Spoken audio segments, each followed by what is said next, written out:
Hi! In front of me is REALME Narzo 50 and today I would like to show you how you can turn on or off automatic screen rotation on this REALME smartphone.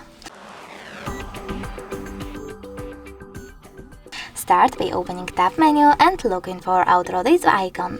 When you find it, just tap on it. As you can see, mine is white. That means that auto rotation is off. In order to turn it back on, just click on the same icon. You can always go into settings as well, scroll down and tap on display and brightness.